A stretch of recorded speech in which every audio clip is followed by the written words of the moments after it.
Imagine que tu fermes les yeux, que le monde disparaît, que le son, la lumière, la chaleur, tout ce qui définit l'existence humaine s'évapore soudainement et que ce qui reste n'est que du blanc. Un blanc qui n'est pas une couleur mais une absence. Une étendue si vaste que même l'horizon n'a plus de sens parce que tout est identique aussi loin que l'œil peut voir et bien au-delà. Maintenant, fais chuter la température. -20, -40, -60 degrés Celsius. Pas comme un chiffre, mais comme une sensation qui traverse le tissu des vêtements, la peau, l'os. Un froid qui ne mord pas, mais qui pénètre, qui remplace la chaleur du corps par quelque chose qui n'est rien. Le silence là-bas n'est pas de la tranquillité. C'est une présence. C'est une entité qui écrase. Voilà l'Antarctique avant que tu ne connaisses sa vérité. Mais il y a quelque chose au-delà du froid et du blanc. Sous tes pieds, à 4 kilomètres de profondeur, sous des couches de glace compactes formées pendant des millions d'années, il y a des montagnes que personne n'a jamais vues de ses propres yeux. Des chaînes entières, ensevelies sous le continent, aussi hautes que les Alpes européennes, aussi anciennes que les premiers animaux multicellulaires de la Terre. Il y a des lacs scellés depuis avant l'existence de l'être humain, avec de l'eau liquide qui n'a pas connu la lumière du soleil depuis plus d'un demi-million d'années. Il y a un volcan qui brûle au cœur de la glace, avec un lac de lave qui bouillonne sans cesse depuis des temps préhistoriques, défiant toute logique. Et il y a des questions auxquelles les meilleurs scientifiques de la planète tentent de répondre depuis des décennies. Qu'est-ce qui vit dans cette eau scellée? Quel secret garde la glace la plus ancienne du monde? Et que se passera-t-il lorsque cette glace, ce colosse silencieux qui accumule le destin des côtes du monde, commencera à s'effondrer? Ce n'est pas un voyage touristique.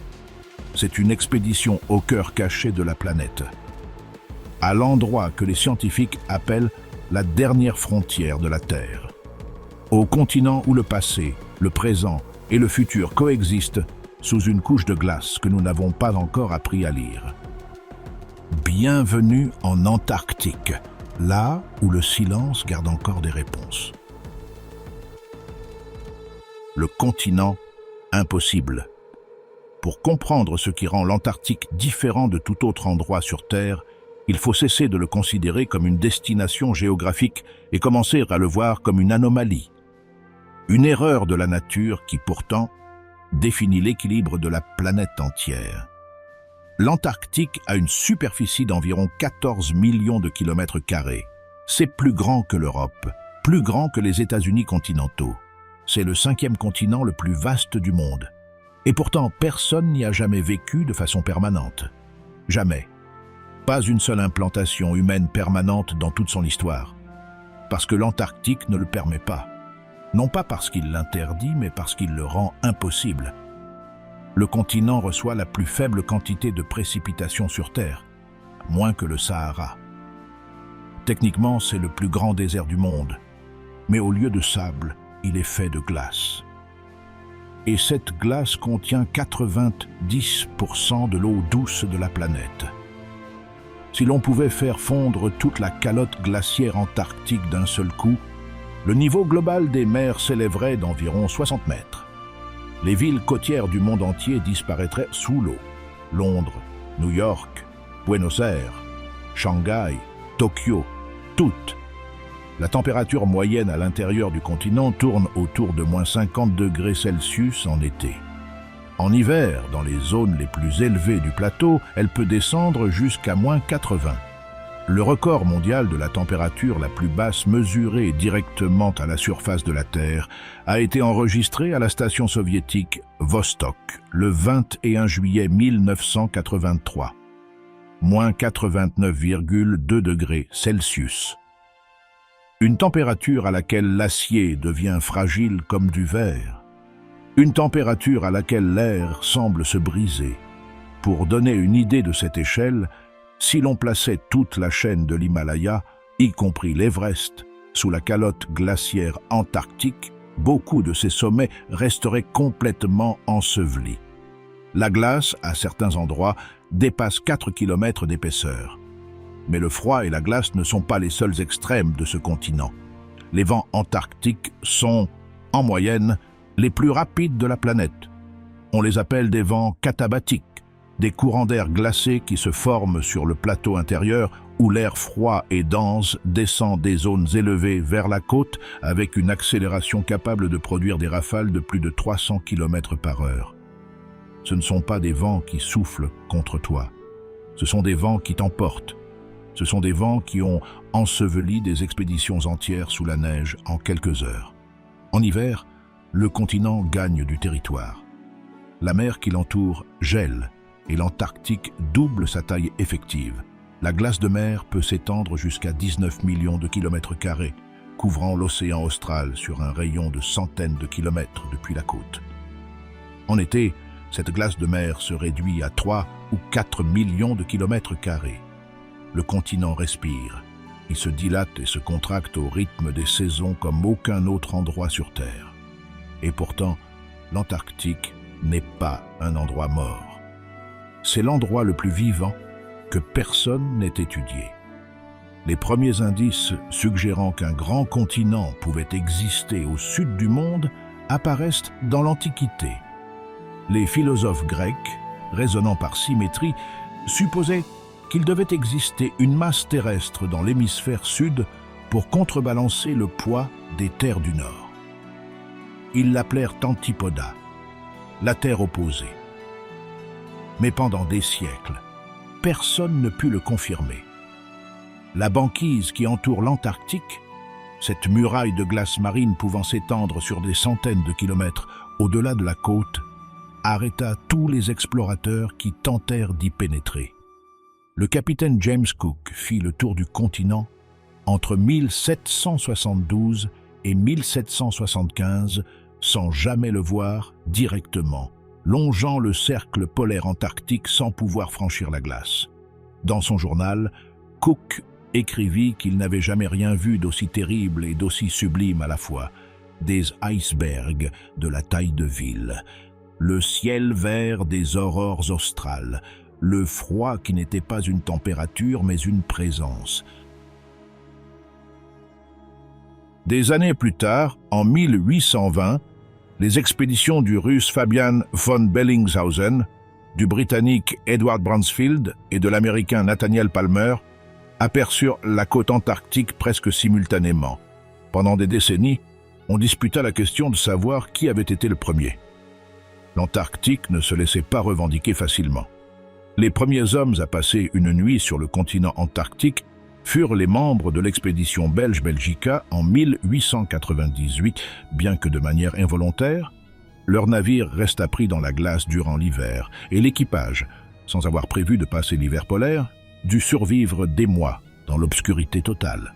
Plusieurs développèrent le scorbut, et ce que le médecin à bord, l'Américain Frederick Cook, qui plus tard prétendrait avoir atteint le pôle Nord, décrivit dans ses journaux comme une folie polaire, une profonde désorientation, une mélancolie que le froid et l'obscurité transformaient en quelque chose de presque physique.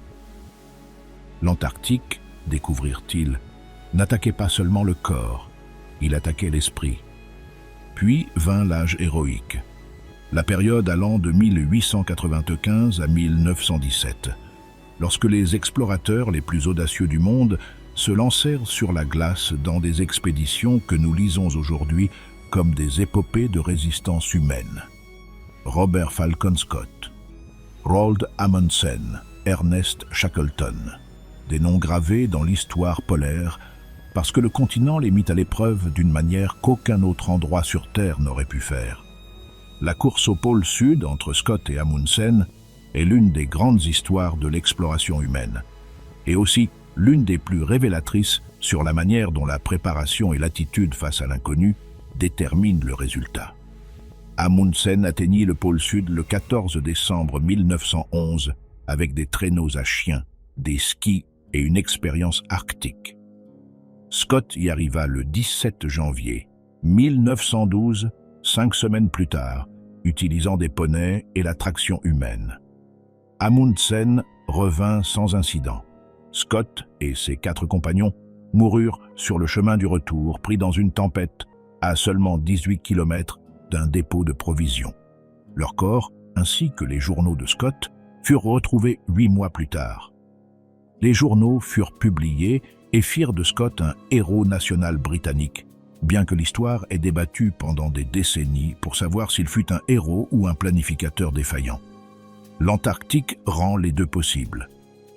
Aujourd'hui, plus de 100 ans après ces expéditions, l'Antarctique abrite 49 bases de recherche permanentes ou semi-permanentes, opérées par plus de 30 pays.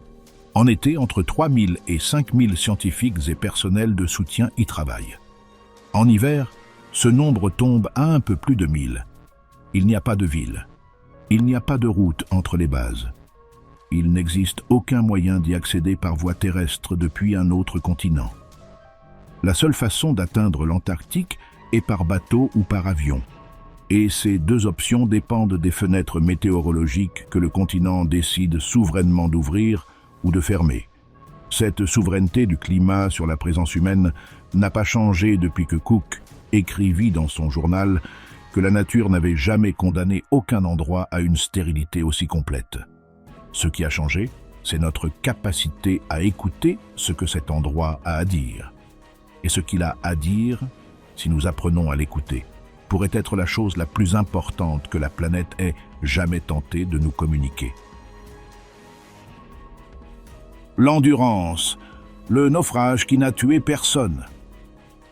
Nous sommes en août 1914.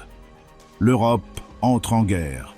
À Londres, un homme de 40 ans aux yeux gris et à la mâchoire qui semble tailler dans le granit lit les dépêches des fronts tout en achevant les préparatifs d'une expédition qui ambitionne de changer l'histoire de l'exploration. Son nom est Ernest Henry Shackleton et son plan est de traverser l'Antarctique d'une côte à l'autre, un parcours d'environ 2900 km à travers le continent le plus hostile de la planète, en passant par le pôle Sud. Personne ne l'avait jamais fait. Personne ne tenterait de nouveau avec succès avant des décennies. Le 8 août 1914, 4 jours après que la Grande-Bretagne eut déclaré la guerre à l'Allemagne, l'Endurance, un navire en bois de 44 mètres de long, construit spécialement pour les conditions polaires, quitta Plymouth. Shackleton avait tenté de mettre le navire à la disposition de la Royal Navy pour l'effort de guerre. La réponse de l'amirauté fut brève. Le premier lord, Winston Churchill lui-même, lui envoya un télégramme lui disant en substance de poursuivre ses plans. L'Endurance mit le cap vers le sud. Il fit escale à Buenos Aires, puis dans les îles Géorgie du Sud, où les baleiniers norvégiens qui opérèrent dans ces eaux avertirent Shackleton que cette année-là, la glace de mer se trouvait plus au nord que d'habitude. Particulièrement épaisse, particulièrement traîtresse. Shackleton ne les écouta pas. Ou peut-être les écouta-t-il et décida que cela n'avait pas d'importance. Le 5 décembre 1914, l'Endurance quitta Grytviken, en Géorgie du Sud, avec 28 hommes à bord, scientifiques, marins, photographes, médecins, cuisiniers. Tous avaient répondu à une annonce que Shackleton aurait publiée dans le Times de Londres, bien que les historiens débattent encore du texte exact. Ce qui est certain, c'est son esprit. On recherche des hommes pour voyages dangereux, salaire faible, froid extrême, longs mois d'obscurité totale, danger constant, retour vivant non garanti, honneur et reconnaissance en cas de succès. Des milliers répondirent. Au début de janvier 1915, l'Endurance entra dans la mer de Weddell, et la glace que les baleiniers avaient annoncée était là, exactement où ils avaient dit qu'elle serait, dense, compacte, interminable. Pendant des semaines, le navire avança lentement, brisant la glace avec sa proue renforcée, cherchant des chenaux d'eau libre, reculant lorsque la route se refermait. Les 28 hommes travaillaient par équipe. Le froid était déjà extrême. Le soleil de l'été antarctique donnait à peine de chaleur. Le 19 janvier 1915, l'Endurance fut complètement immobilisée. La banquise se referma autour de lui comme un étau. Le navire ne pouvait plus avancer. Il ne pouvait pas non plus reculer.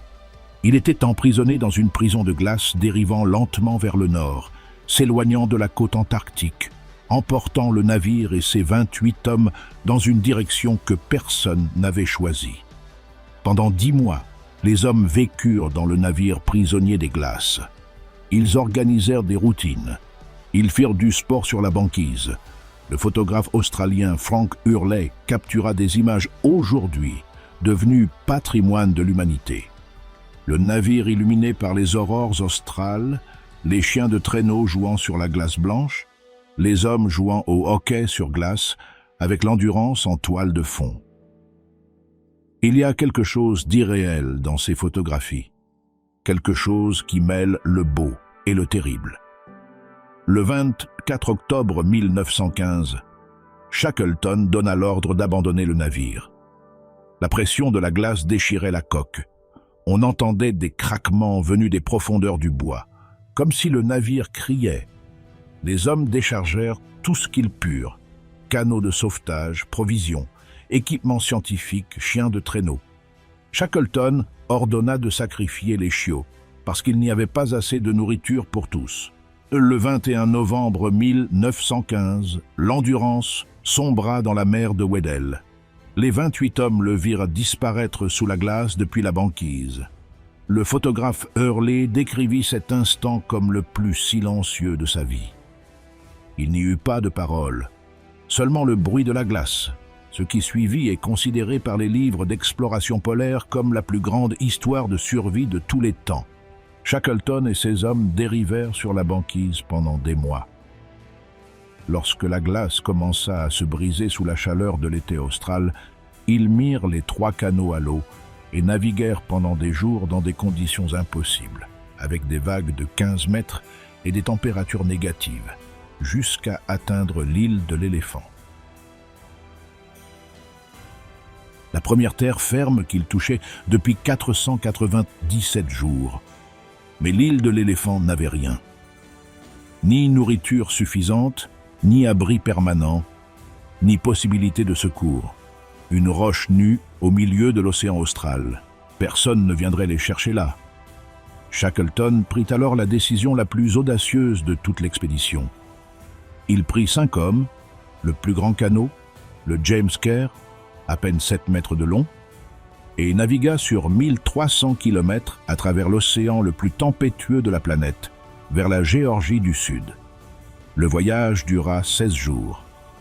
Le navigateur Frank Worsley, se guidant grâce aux étoiles lorsque les nuages s'ouvraient brièvement, les mena exactement là où ils devaient arriver. Ils atteignirent la Géorgie du Sud en mai 1916, mais ils débarquèrent du mauvais côté de l'île. Entre eux et la station baleinière de Stromness se dressait une chaîne de montagnes que personne n'avait jamais traversée. Sans équipement d'alpinisme, presque sans dormir, avec des corps à bout de force, Shackleton et 2 de ses hommes franchirent ces montagnes en 36 heures. Ils arrivèrent à Stromness couverts de glace, les visages brûlés par le vent et le soleil polaire, presque méconnaissables. Le 30 août 1916, après 4 tentatives échouées à cause de la banquise, Shackleton réussit enfin à secourir les 22 hommes restés sur l'île de l'Éléphant. Il les trouva exactement là où il les avait laissés, tous vivants. Il n'y eut pas une seule victime dans toute l'expédition.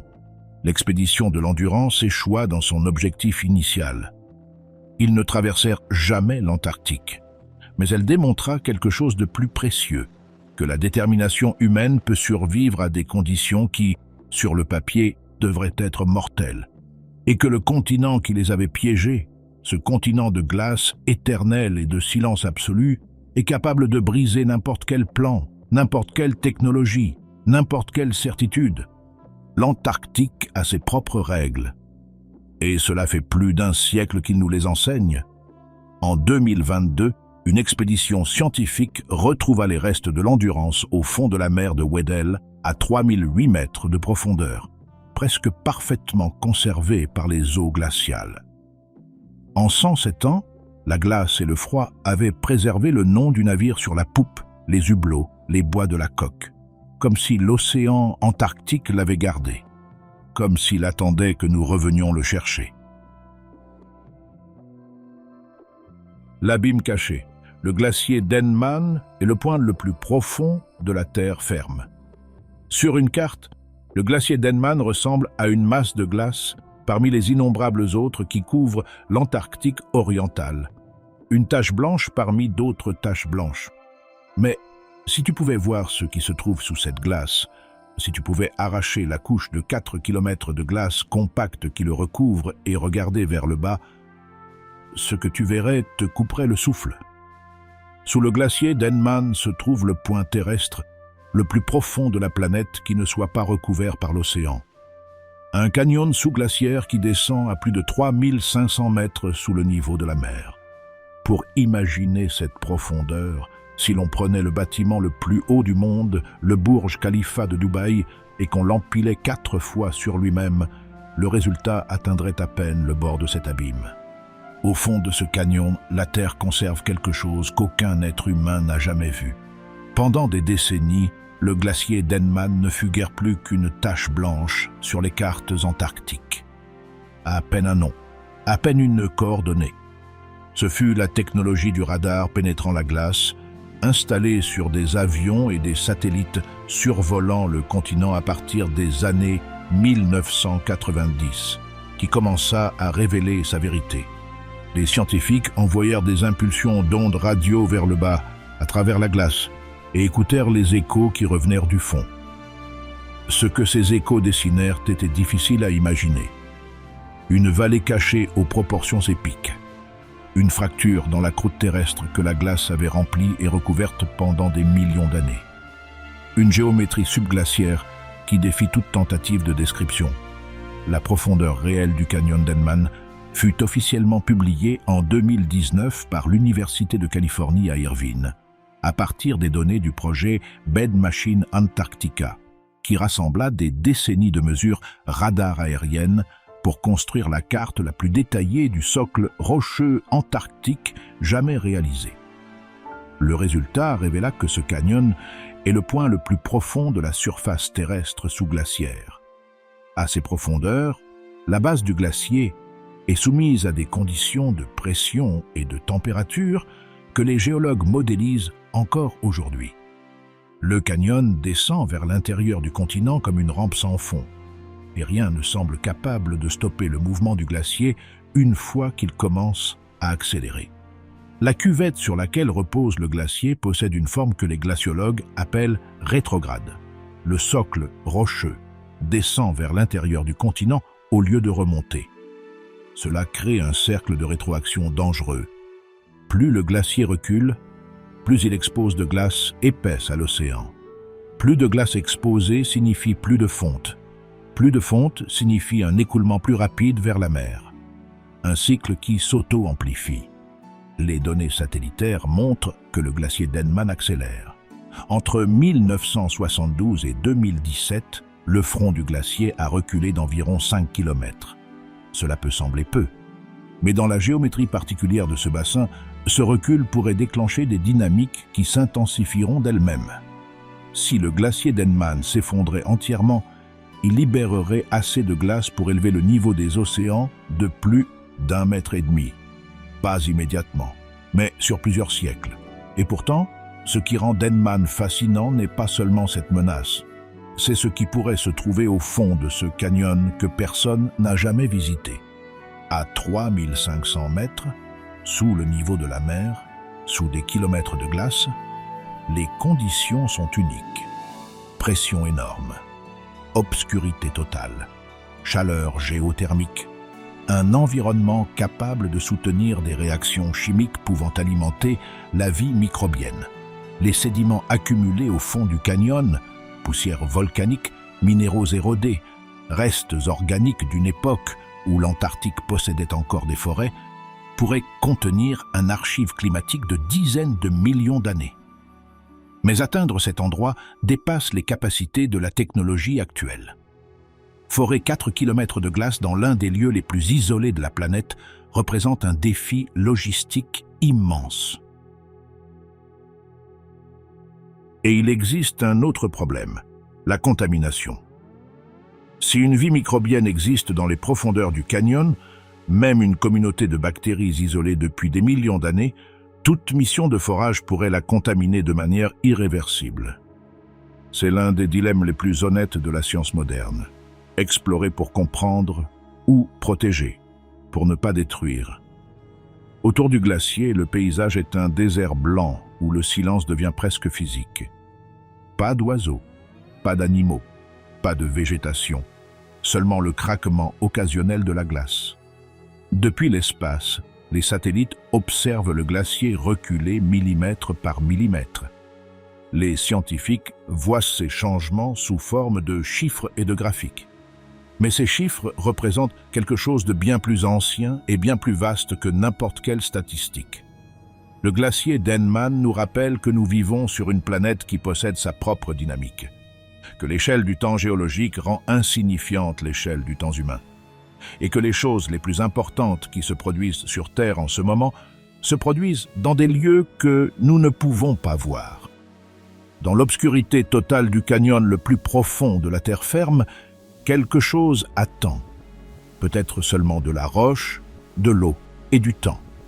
Peut-être quelque chose pour lequel nous n'avons pas encore de mots. La différence entre ces deux possibilités est précisément la raison pour laquelle la science antarctique continue d'envoyer des avions au-dessus de cette glace infinie, écoutant les échos qui remontent du fond. La cordillère fantôme, les montagnes Gamburtsev. Il existe une chaîne de montagnes au cœur de l'Antarctique qui possède des sommets aussi hauts que les Alpes, des vallées plus profondes que n'importe quel canyon européen et une complexité géologique comparable à celle des chaînes les plus étudiées du monde. Elle est là depuis plus d'1 milliard d'années. Personne ne l'a jamais vue de ses propres yeux. Les monts Gamburtsev, ainsi nommés en l'honneur du géophysicien soviétique Grigori Gamburtsev, qui dirigea les premières études radar confirmant leur existence durant l'année géophysique internationale de 1958, reposent sous plus de 4 km de glace solide au cœur de l'Antarctique orientale. Ils n'émergent nulle part à la surface. On ne peut voir même pas la pointe de leur sommet le plus élevé. Pour toutes les fins pratiques, ils sont invisibles. Leur existence est l'une des plus grandes énigmes géologiques de la planète. Et non pas parce que nous ignorons qu'ils sont là, le radar et les mesures sismiques les ont cartographiés avec une résolution surprenante, mais parce que nous ne comprenons pas entièrement comment ils peuvent exister. Le problème est le suivant. Les montagnes se forment lorsque les plaques tectoniques entrent en collision et poussent la croûte terrestre vers le haut. Ce processus crée des sommets que les rivières et les glaciers érodent pendant des millions d'années. Les chaînes jeunes sont hautes et anguleuses. Les anciennes sont basses et arrondies. Les Gamburtsev, selon les modèles, ont plus d'1 milliard d'années. À cet âge, elles devraient avoir été érodées jusqu'à presque disparaître. Et pourtant, le radar révèle une chaîne aux sommets acérés, aux vallées profondes, et à une topographie qui suggère une structure jeune. Comment une chaîne aussi ancienne peut-elle avoir une forme aussi jeune?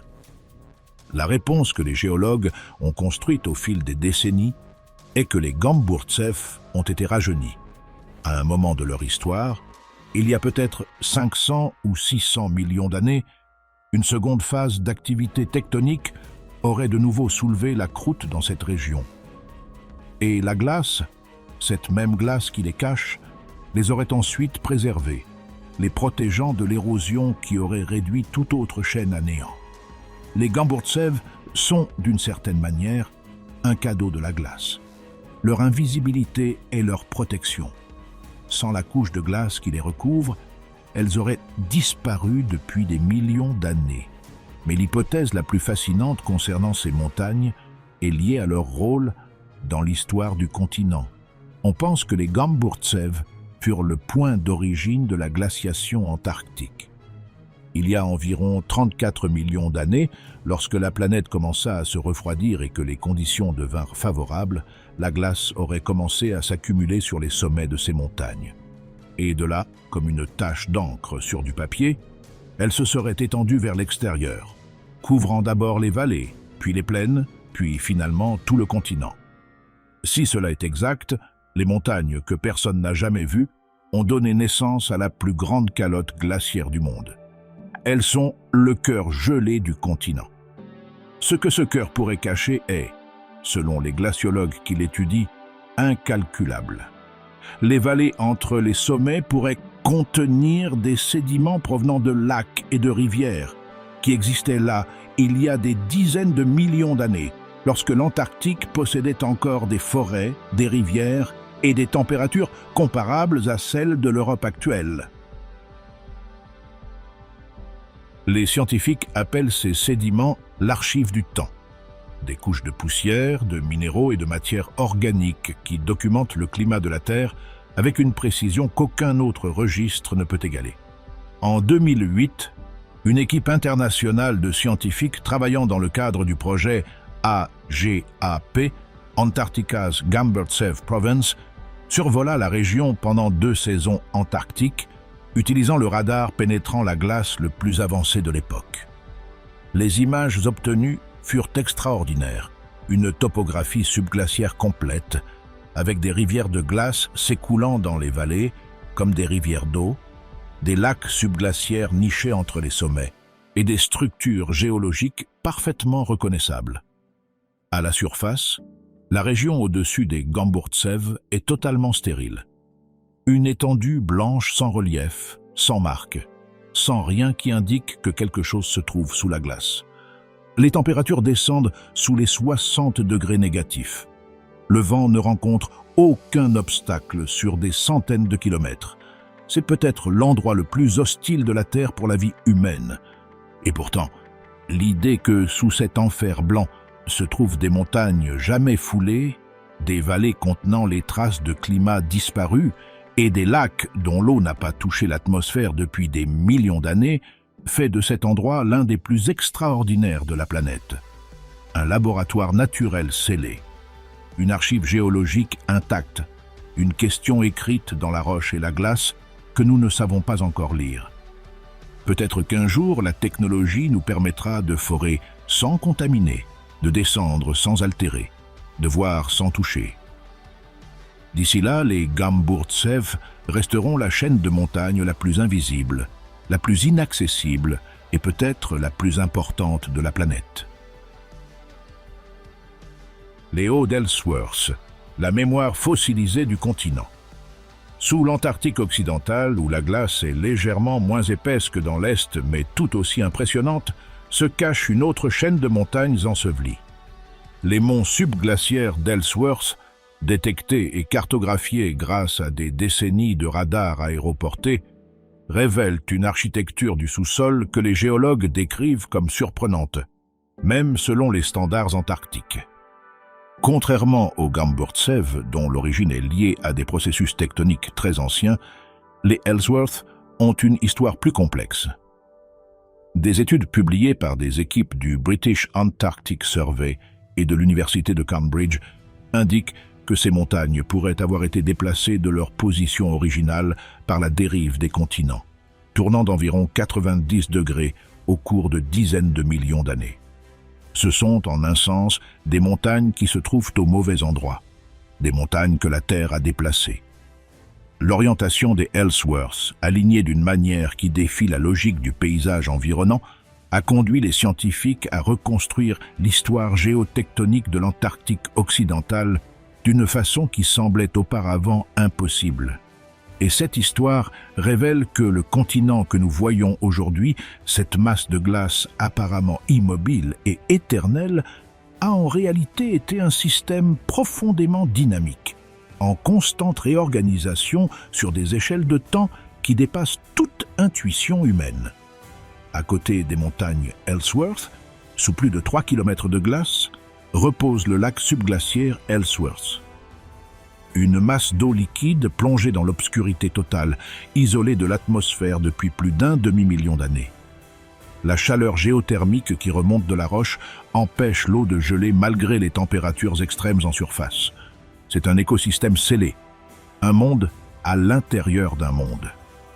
En 2012 et 2013, une équipe internationale dirigée par des scientifiques du British Antarctic Survey tenta de percer la glace pour atteindre le lac.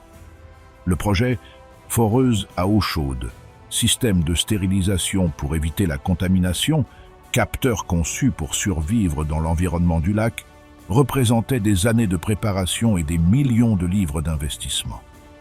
La logistique nécessaire pour opérer dans ce point isolé de l'Antarctique occidentale, à des centaines de kilomètres de toute base permanente, était immense. Mais le projet rencontra des problèmes techniques. La glace se révéla plus traîtresse que prévu. L'équipe dut se retirer sans atteindre le lac. Ce fut un échec scientifique que les chercheurs décrivirent avec une honnêteté remarquable. Tout ce que nous pouvions faire, nous l'avons fait. La nature avait d'autres plans, mais l'importance du lac Ellsworth dépasse l'intérêt géologique. Il existe dans des conditions que les astrobiologistes comparent directement à celles des océans qui pourraient se trouver sous la glace d'Europe, la lune de Jupiter ou, d'Encelade, la lune de Saturne. Des mondes glacés où la chaleur interne maintient l'eau liquide dans l'obscurité totale, loin de toute énergie solaire. Si nous trouvons de la vie dans le lac Ellsworth, même microbienne, nous aurons démontré que la vie peut apparaître dans de telles conditions. Et cela changerait radicalement la probabilité que la vie existe dans ces océans extraterrestres. Explorer le lac Ellsworth n'est donc pas seulement une mission scientifique terrestre. C'est une simulation réelle de la recherche de la vie ailleurs dans le système solaire. La cruelle paradoxe est que plus nous voulons explorer, plus il devient difficile de le faire sans contaminer. Le lac était resté isolé pendant des centaines de milliers d'années. La moindre bactérie introduite depuis la surface pourrait altérer cet écosystème pour toujours. Les protocoles de stérilisation utilisés par les scientifiques sont comparables à ceux de l'industrie pharmaceutique. Mais la glace antarctique n'est pas un laboratoire contrôlé. Le vent, le froid et les imprévus techniques créent des vecteurs de contamination impossibles à éliminer complètement. Ainsi, tandis que la science développe des outils toujours plus précis et des protocoles toujours plus rigoureux, les hauteurs subglaciaires d'Ellsworth restent là, intactes, en attente. Le lac Vostok, l'océan que personne n'a touché. Si les montagnes Gamburtsev représentent le secret le moins connu de l'Antarctique, le lac Vostok est son mystère le plus célèbre. À plus de 4 km de profondeur sous la surface glacée de l'Antarctique orientale, recouvert par une dôme de glace formée au cours des 15 derniers millions d'années, s'étend un corps d'eau aussi vaste que le lac Ontario en Amérique du Nord. Près de 250 km de long, 50 km de large, jusqu'à 1000 mètres de profondeur dans ses points les plus profonds. Le lac Vostok est resté isolé du monde extérieur pendant plus d'un demi-million d'années, peut-être bien plus.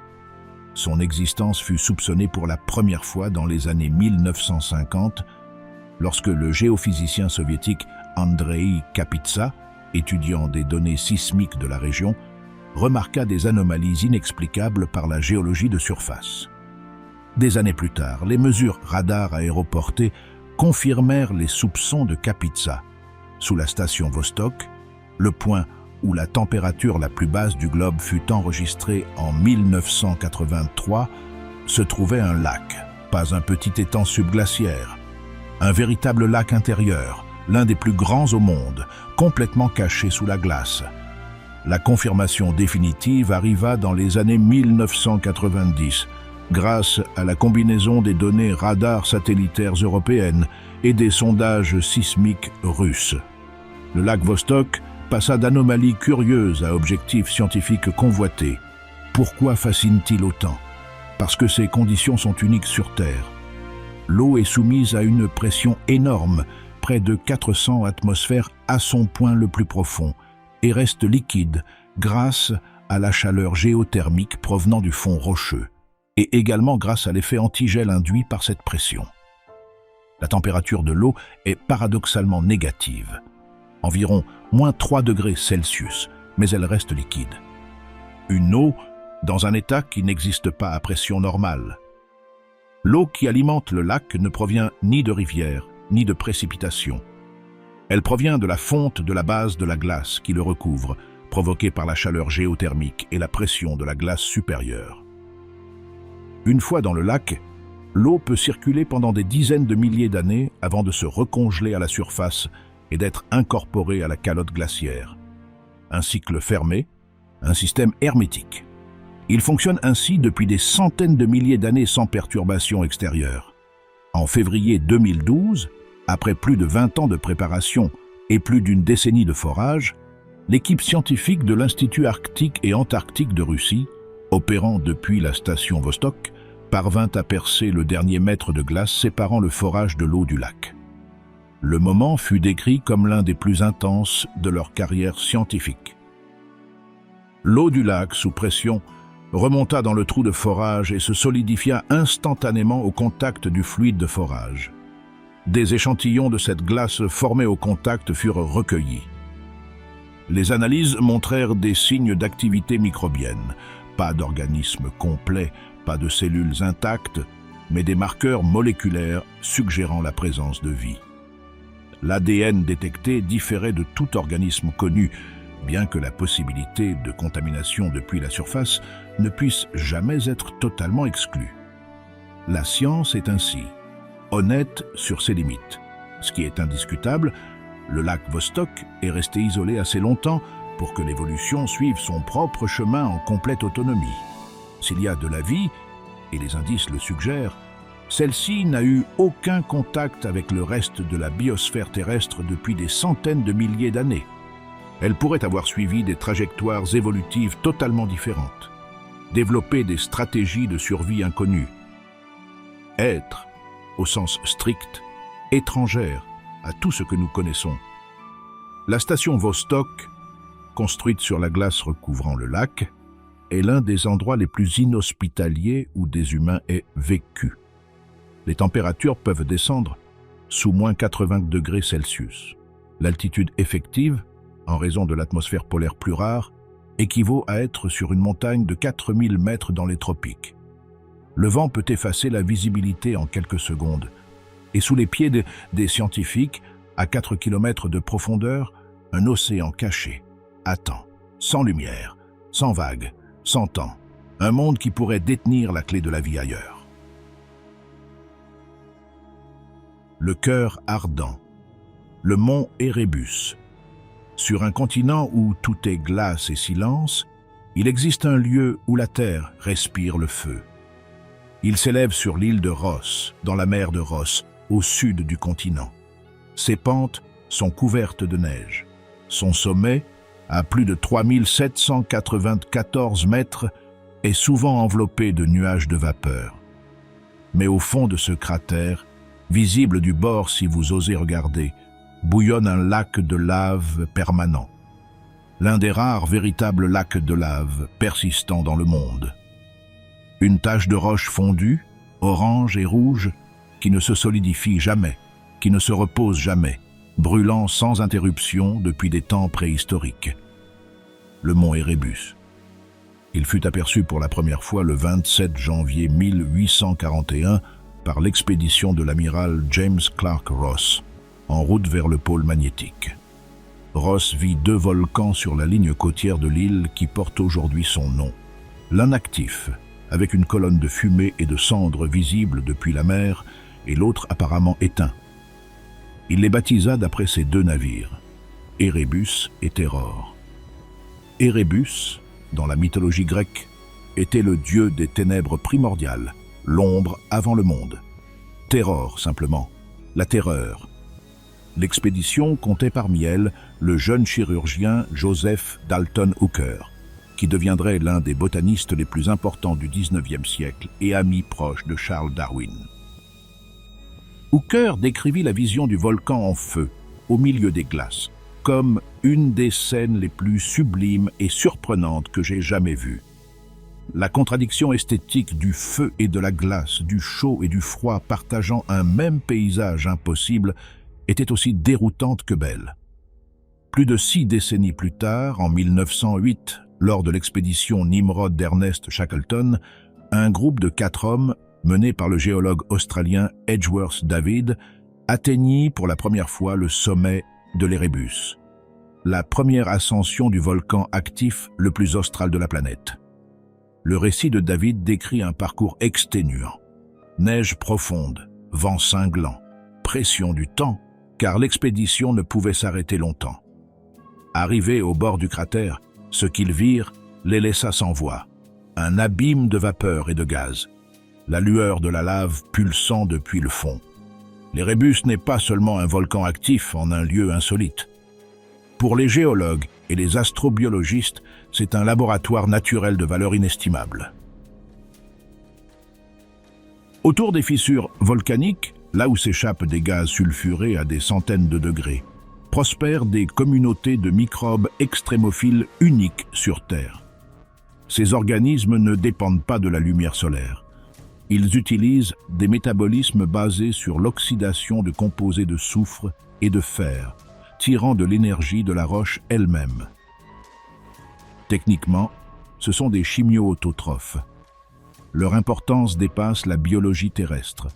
Les conditions des fumerolles de l'Érébus, températures extrêmes, chimie agressive, obscurité, absence de lumière solaire, sont analogues à celles pouvant exister sur d'autres mondes. Dans les cheminées hydrothermales océaniques, où la vie existe indépendamment de la photosynthèse. Et probablement, selon l'astrobiologie moderne, sur des mondes comme Mars, ou les lunes glacées de Jupiter et Saturne. Étudier les microbes de l'Érébus, c'est littéralement se préparer à chercher la vie sur d'autres planètes. Les géologues observant le volcan ont également découvert des structures uniques, des tubes de lave à forme et composition chimique inhabituelles. La lave expulsée est phonolite, une roche volcanique rare. Le comportement sismique du volcan, explosion périodique, cycle d'activité, variation du niveau du lac de lave, suggère un système magmatique que les volcanologues n'ont pas encore entièrement compris. Mais l'histoire de l'Érébus comprend un chapitre qui n'est pas scientifique. Il relie la glace et le feu d'une manière bien différente. Le 28 novembre 1979, un McDonnell Douglas DC-10 d'Air New Zealand, avec 237 passagers et 20 membres d'équipage, décolle d'Auckland à 8 heures. Le vol 901 était un service touristique panoramique au-dessus de l'Antarctique. Les passagers payaient plus de 2500 $ actuels pour ce voyage unique. L'avion survola la mer de Tasman et l'océan austral et descendit enfin sur l'Antarctique. Le pilote croyait suivre le trajet habituel, mais un changement de coordonnées la veille avait déplacé la trajectoire de plusieurs kilomètres vers l'est. Sans information, les pilotes survolèrent directement l'île de Ross, en direction du mont Érébus. À 12h49, les alarmes de proximité au sol retentirent. 6 secondes plus tard, le vol 901 percutait la pente du volcan à 447 mètres d'altitude. L'avion explosa instantanément, aucun survivant. Une enquête révéla que l'erreur provenait d'une coordonnée non communiquée et du whiteout qui rendait impossible l'identification de la montagne.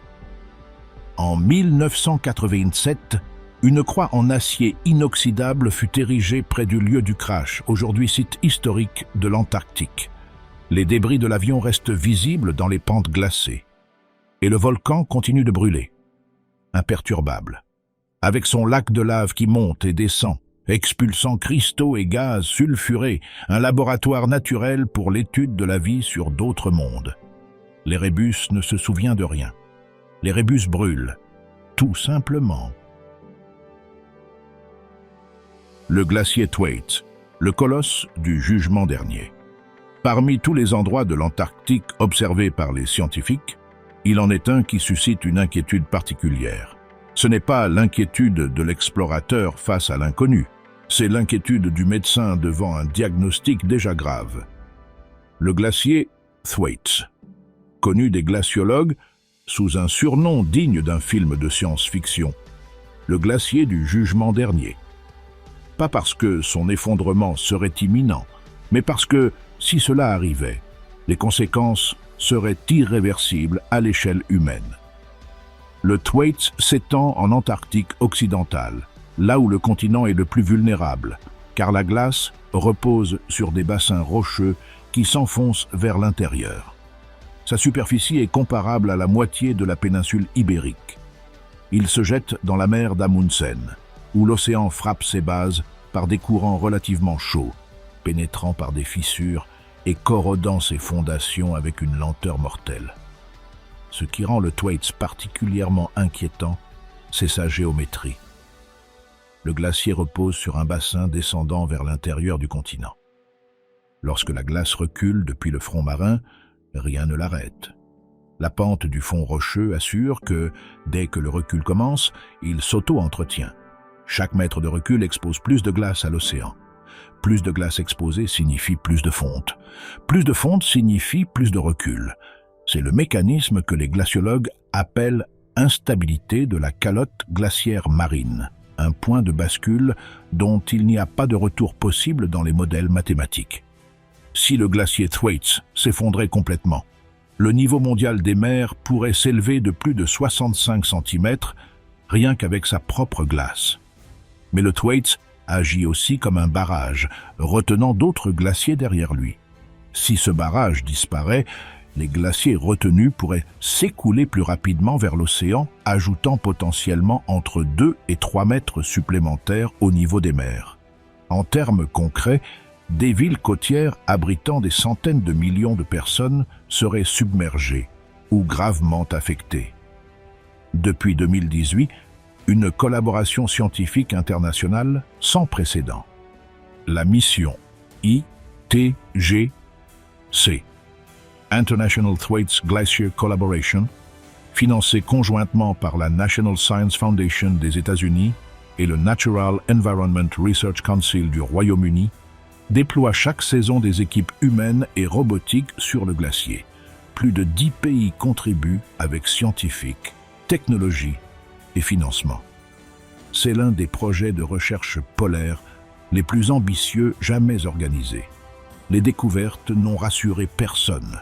Les mesures sous-marines, effectuées par des submersibles autonomes naviguant sous le glacier pour recueillir température, salinité et courant, ont confirmé que l'eau relativement chaude de l'océan profond pénètre beaucoup plus à l'intérieur du glacier que prévu.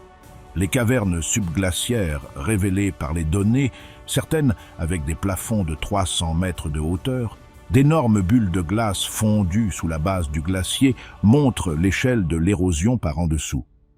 Les images satellites montrent le recul du front glaciaire année après année. La vitesse de glissement de la glace vers l'océan augmente. Les fissures en surface s'élargissent.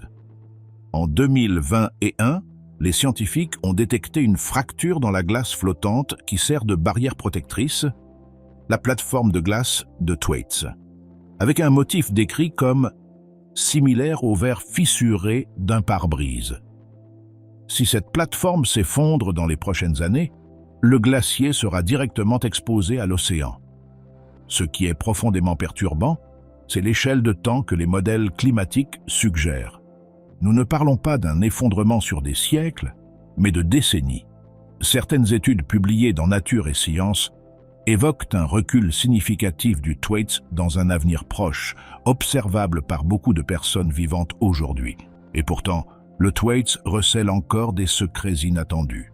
Sous le glacier, des mesures géothermiques ont détecté des sources de chaleur interne inhabituelles. Certaines hypothèses suggèrent une activité volcanique subglaciaire dans cette région. Si la chaleur géothermique contribue à la fonte de la base, la situation est encore plus complexe que ce que les modèles actuels prévoient. À la surface du Thwaites, le paysage est inquiétant. Fissures kilométriques, blocs de glace qui grincent comme des gémissements. Un continent en train de se détacher de son bord, livré à l'océan morceau par morceau. Le glacier Thwaites n'est pas seulement une menace pour le niveau de la mer. C'est le plus grand thermomètre du monde, un indicateur brutalement précis de combien nous avons déjà modifié le système climatique terrestre. La vie au bout du monde. À l'extrémité la plus hostile de la planète, où la glace couvre presque tout et où l'obscurité règne des mois durant, on pourrait croire que la vie est impossible. On se tromperait. L'Antarctique abrite l'un des écosystèmes les plus extraordinaires de la planète. Non malgré ses conditions extrêmes, mais grâce à elles. Les créatures qui vivent ici ne subissent pas le froid, l'obscurité et l'isolement. Elles ont été modelées par ces facteurs pendant des millions d'années, jusqu'à ce que le froid et l'obscurité deviennent leurs avantages évolutifs. Le protagoniste le plus emblématique est le manchot empereur, la seule espèce d'oiseau à se reproduire en plein hiver antarctique quand les températures descendent sous -60 degrés Celsius et que les vents atteignent 150 km/h. Les mâles incubent les œufs plus de 2 mois, sans se nourrir, sans quitter la colonie, protégeant les œufs entre leurs pattes et sous une poche abdominale, pendant que les femelles parcourent des centaines de kilomètres pour se nourrir en mer. À l'éclosion, les poussins naissent au moment le plus froid de l'année. Ce n'est pas un hasard évolutif. C'est une stratégie perfectionnée pendant des millions de générations pour que les jeunes soient prêts à se nourrir et grandir avec l'arrivée de l'été antarctique. Le comportement des mâles dans les colonies est également remarquable. Ils forment des masses compactes, parfois de milliers d'individus, qui se compriment et tournent de façon coordonnée, sans leader ni signal apparent, permettant à chacun de passer régulièrement de l'extérieur vers l'intérieur. Un algorithme de survie collective, un système de chauffage distribué qui peut maintenir l'intérieur de la masse à plus de 30 degrés Celsius au-dessus de la température extérieure. Sous la glace marine, dans les mers de Weddell et de Ross, les phoques de Weddell plongent jusqu'à 600 mètres pendant plus de 80 minutes, chassant à -2 degrés Celsius sous la glace. Pour respirer, ils localisent des trous dans la glace, qu'ils entretiennent avec leurs dents et remontent dans l'obscurité totale, guidés par un sens de l'orientation encore partiellement compris. Pendant leur plongée, ils communiquent par des vocalisations complexes, propagées par la glace sur plusieurs kilomètres. Les orques des eaux antarctiques développent des techniques de chasse coopératives uniques. Dans le canal de Lemaire, elles créent des vagues pour faire tomber les manchots et phoques sur la glace. La coordination et l'apprentissage intergénérationnel démontrent une intelligence culturelle animale. À la base de cet écosystème se trouve le krill antarctique, Euphosia superba. Un crustacé de 6 cm vivant en essaims si denses qu'ils sont détectables depuis l'espace. Un seul essaim peut contenir des millions de tonnes de krill. C'est le pilier de l'écosystème marin antarctique, nourrissant baleines, manchots, phoques, oiseaux et poissons.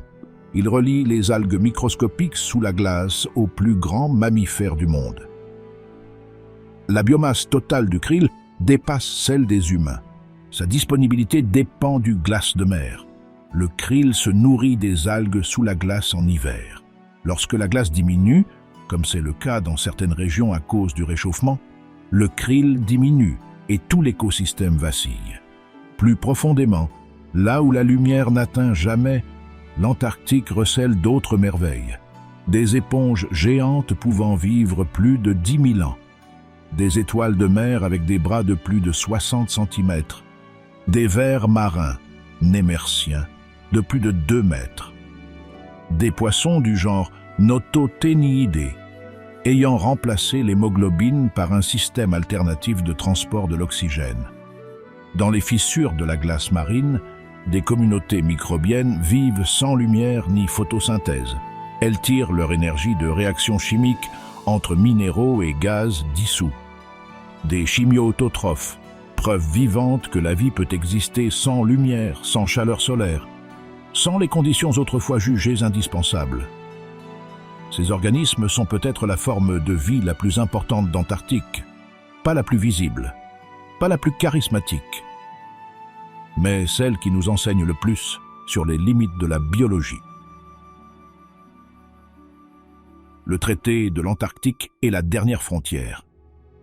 En 1959, 12 pays signèrent à Washington, D.C. un accord sans précédent dans l'histoire de la diplomatie humaine. Le traité de l'Antarctique déclarait le continent zone démilitarisée, destinée exclusivement à la recherche scientifique et libre de toute revendication territoriale pendant la durée du traité. C'était la première fois dans l'histoire moderne qu'une nation acceptait que tout un territoire n'appartienne à personne. Le traité original fut signé par l'Argentine, l'Australie, la Belgique, le Chili, la France, le Japon, la Nouvelle-Zélande, la Norvège, l'Afrique du Sud, l'Union soviétique, le Royaume-Uni et les États-Unis. Aujourd'hui, plus de 50 pays l'ont ratifié ou y ont adhéré. Il a survécu à la guerre froide, à l'effondrement de l'Union soviétique et à des tensions géopolitiques qui ont fait éclater d'autres accords internationaux. Le traité de l'Antarctique est également la raison pour laquelle l'Antarctique reste ce qu'il est, un continent de recherche et non d'exploitation. Sous la glace se cachent d'importantes réserves minérales, charbon, fer, cuivre, nickel. Il y aurait potentiellement du pétrole et du gaz naturel sur le plateau continental. Le protocole de Madrid de 1991 interdit l'exploitation de ces ressources jusqu'en 2048 au minimum, date à laquelle le protocole pourra être réexaminé. Ce qui se passera dépendra en grande partie de ce que le monde aura appris sur l'Antarctique d'ici là. La recherche scientifique sur le continent continue de produire des découvertes qui changent notre compréhension de la planète.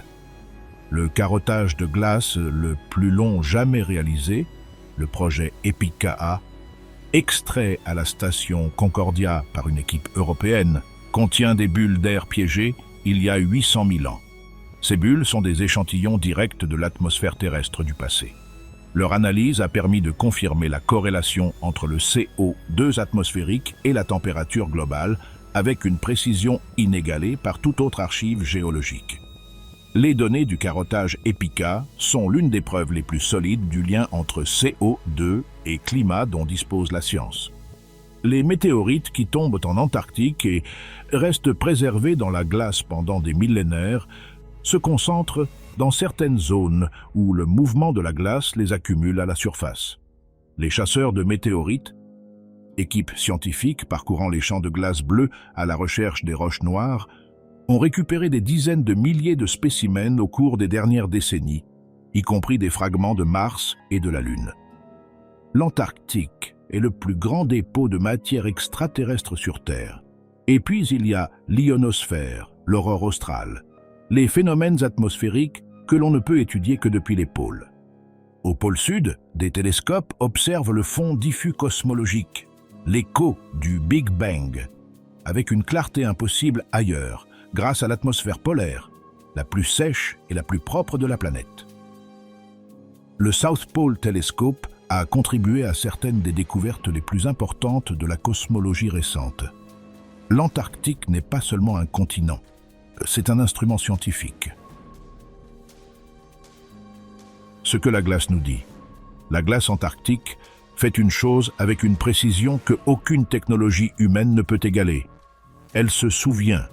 Chaque année, lorsque la neige tombe sur l'Antarctique, une nouvelle couche de glace se dépose sur les précédentes.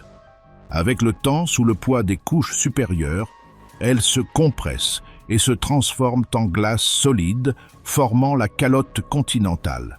Mais à l'intérieur, des bulles microscopiques retiennent l'air de cette année-là. Des traces de poussière, du pollen de plantes parfois disparues, des gaz volcaniques provenant de lointaines éruptions et des isotopes d'hydrogène et d'oxygène de l'eau, qui varient selon la température de formation des cristaux de neige. Chaque mètre de carotte de glace percé par un glaciologue représente une année, 10 ans ou 100 ans d'histoire climatique. Une amie d'histoire que personne n'a écrite, mais que la glace a conservée avec fidélité parfaite. Le carottage EPIC-A, extrait à plus de 3 km de profondeur à Concordia, enregistre 800 000 ans d'histoire climatique. Dans ce registre, les scientifiques peuvent observer les cycles des glaciations, période de 100 000 à 40 000 ans, où la glace recouvrait des continents entiers, suivis de périodes plus chaudes. Les grandes éruptions volcaniques qui ont refroidi la planète pendant plusieurs années. Les variations de CO2, oscillant entre 180 et 280 parties par million au cours des 800 000 dernières années. Aujourd'hui, le CO2 atmosphérique dépasse 420 parties par million, une valeur hors de tout ce que la glace antarctique a enregistré en 800 000 ans, une anomalie sans précédent dans la mémoire de la planète. Ce que cela signifie pour le glacier Thwaites, le lac Vostok, les écosystèmes dépendants de la glace de mer et les manchots empereurs qui recherchent la glace pour élever leurs poussins est encore en train d'être quantifié par la science. Les modèles s'améliorent chaque année. Les données s'accumulent. L'image globale est claire, même si certains détails restent incertains. Ce que la glace antarctique nous dit est simple. Nous entrons en territoire inconnu. Le système climatique sur lequel l'humanité a vécu pendant toute son histoire change. Et les effets se feront sentir d'abord et plus dramatiquement sur le continent qui régule la température de la planète. Les questions qui restent ouvertes. Nous avons parcouru un continent sans vraiment le parcourir. Nous avons vu des chaînes de montagnes que personne n'a vues, des lacs qui renferment des secrets que nous ne devrions peut-être pas précipiter, un volcan qui brûle au cœur de la glace, un glacier qui peut redéfinir les côtes du monde, des écosystèmes qui démontrent que la vie n'a pas de limite que nous puissions imaginer. Mais il reste des questions auxquelles aucune de ces histoires ne répond complètement, et c'est délibéré. Car l'Antarctique n'est pas un mystère que l'on résout. C'est un mystère qui s'approfondit à mesure que nous avançons. Y a-t-il de la vie dans le lac Vostok? Si oui, s'agit-il de vie que nous connaissons ou de quelque chose de différent? Que nous dirait-elle sur les limites de la biologie si nous découvrions un organisme ayant évolué 1 demi-million d'années en isolement total? Le glacier Thwaites a-t-il un point de non-retour? L'avons-nous déjà franchi sans le savoir? Et si la réponse est oui, qu'est-ce que cela signifie pour les villes côtières où vivent des centaines de millions de personnes? Que se cache-t-il dans les profondeurs du canyon du glacier Denman, jamais foulé par l'homme? Quels sédiments, quels organismes, quelle histoire recèle cet abîme dans l'obscurité totale? Et que se passera-t-il lorsque le traité de l'Antarctique sera réexaminé en 2048? Le monde continuera-t-il à choisir la recherche plutôt que l'exploitation? La diplomatie pourra-t-elle protéger le seul continent que l'humanité a réussi à maintenir comme bien commun pendant presque 70 ans? L'Antarctique ne nous offre pas de réponse facile, car ce n'est pas un lieu facile. C'est un lieu qui exige l'honnêteté, qui exige de reconnaître que nous savons moins que nous le croyons, qui exige de regarder la glace et de comprendre que la glace est là depuis plus longtemps que notre espèce et que, à l'échelle du temps qui importe à la planète, notre présence n'est qu'un battement de paupières. Il y a quelque chose de profondément humain dans le désir de connaître l'Antarctique. Envoyer des expéditions dans le froid, percer la glace, plonger sous les glaciers. C'est le même élan qui a poussé Shackleton à se lancer dans la mer de Weddell, malgré les avertissements des baleiniers. Le même élan qui a conduit les hommes de l'Erebus à traverser des montagnes sans équipement d'escalade pour atteindre Stromness. Le même élan qui a amené les chercheurs de l'ITGC à passer des mois sur le Thwaites à mesurer un glacier qui pourrait s'effondrer avant que leurs enfants ne deviennent adultes. Nous n'explorons pas l'Antarctique malgré le danger.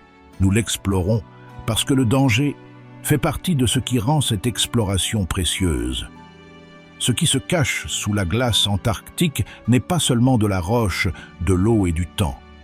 C'est aussi la preuve que la planète a une mémoire plus longue que la nôtre, et que cette mémoire conserve dans ses couches gelées tout ce qu'il nous faut pour comprendre ce que nous faisons du futur. La question n'est pas seulement « que contient l'Antarctique ?»